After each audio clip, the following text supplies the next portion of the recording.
Is an S corporation an actual corporation? No, an S corporation is a tax election. Believe it or not, a corporation is a legal distinction that is done at the state level.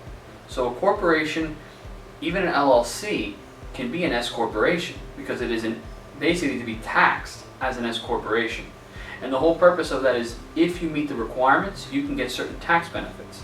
But that's only for a tax basis. Legally, corporation's a corporation, an LLC is an LLC. Can a 5-year-old company still elect to be an S corporation?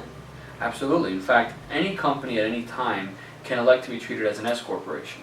However, if you elect to do it in your first year, you get a retroactive date, meaning you can actually take advantage of the S corp benefits in your first year of operation.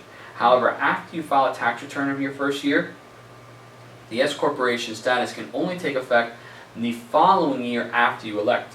For example, if you were to elect to take the S corporation in 2013 and your company's already been in existence for at least a year or two, that election will only start taking effect until 2014, which means when you go to file your taxes in 2014, you will not be able to file as an S corp. But in 2015, you would be able to, presuming, of course, all the S corporation prerequisites have been met. What rights do shareholders have? Well, shareholders have rights with respect to their ownership in the company. Generally speaking, shareholders have rights to vote directors. They also have rights to profits or distributions in the case of a smaller type business. And in certain aspects, if the officers or directors that have been elected or appointed respectively to run the business aren't doing a fair shake of what they're supposed to be doing, or in certain cases violating their duties and responsibilities, they can actually seek to vote and remove these individuals. In the case of minority shareholders, they have rights too.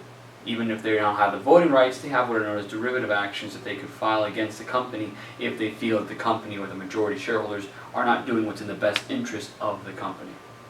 What responsibilities do officers and directors hold towards their company? Well, primarily they have a fiduciary duty. They have and a duty of loyalty. They have to ensure that the decisions and the actions they take are in the best interest of the company. They also have to have informed decisions, what is known as a business judgment rule. They have to ensure that they have made an informed decision sufficiently to determine that this is in the best interest of the company, whether to go for an action or not to go for an action. And they must put the company first before their own personal initiatives with respect to any opportunities that are presented to the company.